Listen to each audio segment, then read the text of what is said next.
కూటమి ప్రభుత్వం వచ్చి 7 నెలలు అయింది. ఇంకా అది చేయలేదు, ఇంకా అది చేయలేదు, ఇది చేయలేదు, ఆ స్కీమ్ రాలేదు, ఈ వెల్ఫేర్ స్కీమ్ రాలేదని నోటుకొచ్చినట్లు వాగే వైసీపీ గోండాలకి, కుక్కలకి,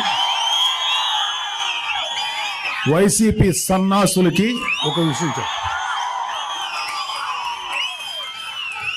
వృద్ధులు వితంతువుల పెన్షన్ ఒకేసారి 1000 పెంచి 4000 1వ తేదీనే వాళ్ళ ఇళ్ళ దగ్గర ఇస్తున్నాం. దివ్యాంగులకి రెట్టింపు పెన్షన్ అందిస్తున్నాం. ప్రతి నెల 64 లక్షల మంది పెన్షన్దారులకు పెన్షన్ ఇవ్వడానికి దాదాపు 20,537 కోట్లు కూటమి ప్రభుత్వం ఖర్చు చేస్తుంది. ఏడాదికి 33,000 కోట్లు. 5 ఏళ్లలో 1.60 lakh crores పెన్షన్స్ కోసం ఖర్చు చేస్తుంది. ఇది దేశంలోనే ఒక పెద్ద రికార్డు. గత జగన్ ప్రభుత్వం మొదటి 4 నెలల్లో పెన్షన్ 250 రూపాయలు పెంచడం తప్ప మరి ఏ ఇతర నవరత్న హామీలను కూడా అమలు చేయలేదు. గుర్తుపెట్టుకోండి. రాజధాని అమరావతికి 15,000 కోట్లు, పోలవరానికి 12,000 కోట్లు కేంద్రం నుంచి నిధులు సంపాదించుకున్నాం. దీపం పథకం ద్వారా 80 లక్షల మంది లబ్ధిదారులకి ఏడాదికి 3 వంట గ్యాస్ సిలిండర్లు అందిస్తున్నాం. రాష్ట్ర వ్యాప్తంగా గుంటలు పడ్డ రోడ్లు 361 కోట్లతో మరామతులు ప్రారంభించాం. డోలీ రహిత మన్యం కార్యక్రమంలో భాగంగా గిరిజన గ్రామాలకు రోడ్ల సదుపాయం కల్పిస్తున్నారు. గిరిజన ప్రాంతాల్లో అత్యవసర వైద్యం కోసం ఫీడర్ అంబులెన్స్లు ఏర్పాటు చేశారు. మెగా డిఎస్సి ద్వారా యువతకి 16,347 ఉపాధ్యాయ నియామకాలు, 6,100 పోలీసు ఉద్యోగాల నియామకాలకి చర్యలు చేపట్టారు. ఉచిత ఇసుక సరఫరా వల్ల పేదల మీద ఆర్థిక భారం పడకుండా చూశారు. చెత్త పన్ను, ల్యాండ్ టైటిలింగ్ యాక్ట్ రద్దు చేశారు. మత్స్యకారుల ఉపాధిని దెబ్బతీసి 217, 144 జీవోలు రద్దు చేశాం. దాదాపు 20 ప్రముఖ కంపెనీలు 6,33,568 కోట్లు పెట్టుబడులు పట్టేందుకు ముందుకు వచ్చాయి. తద్వారా 4 లక్షల ఉద్యోగాలు రానున్నాయి. 48 గంటల్లో ధాన్యం కొనుగోళ్లు సొమ్ము రైతు ఖాతాలో జమ చేస్తున్నారు. విత్తనాలు, ఎరువులపై రాయితీలు అందజేస్తున్నాం.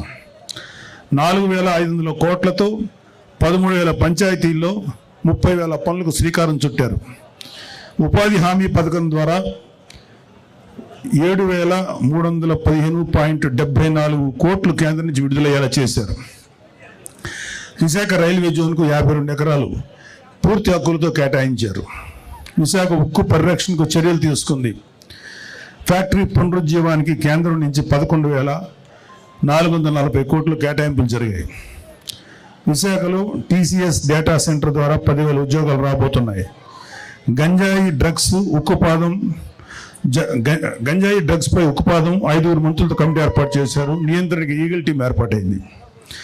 డ్వాక్రా మహిళలకు వడ్డీ లేని రుణాలు 5 లక్షల నుంచి 10 లక్షలు పెంచారు. విపత్తు సాయం కింద హెక్టార్కు 10,000 నుంచి 2,000కు పెంచారు. కర్నూలులో హైకోర్టు బెంచ్ స్థాపనకు అసెంబ్లీ తీర్మానం చేసింది. కర్నూలు జిల్లా ఓరవకల్లు, కడప జిల్లా కొప్పర్తి పారిశ్రామిక వాడల్లో 25,000 కోట్ల పెట్టుబడులు, 75,000 మందికి ఉపాధి కల్పనకు కేంద్రం నుంచి సాధించాం. తక్కువ ధరకే నాణ్యమైన మద్యం సరఫరా చేస్తున్నారు. గీత కార్మికులకు 10% మద్యం షాపులు కేటాయించారు. చేనేత కార్మికులకి జీఎస్టీ రీఎంబర్స్మెంట్ అమలు చేశారు. స్వర్ణకారులకి, మాజీ సైనికులకి సంక్షేమానికి ప్రత్యేక కార్పొరేషన్లు ఏర్పాటు చేశారు. 60 ఏళ్లు దాటిన వారికి ఏపీఎస్ఆర్టీసీలు, బస్సుల్లో 25% రాయితీ ఇచ్చారు. దేవాలయాల్లో ధూపదీప నైవేద్యాలకు 5,000 నుంచి 10,000కు పెంపు చేశారు. అర్చకుల వేతనం 10,000 నుంచి 15,000కు పెంచారు. 198 అన్నా క్యాంటీన్లు తిరిగి ప్రారంభించారు. స్కూళ్ళల్లో కూడా విద్యార్థులకి డొక్కా సీతమ్మ పథకం కింద మధ్యాహ్న భోజన పథకాన్ని అమలు చేస్తున్నారు. ఇవి కాకుండా ఇంకా చాలా చాలా చాలా చేస్తున్నారు. అయినా సరే కూటమి ప్రభుత్వం ఏమీ చేయట్లేదు అని చెప్పే వాళ్ళకి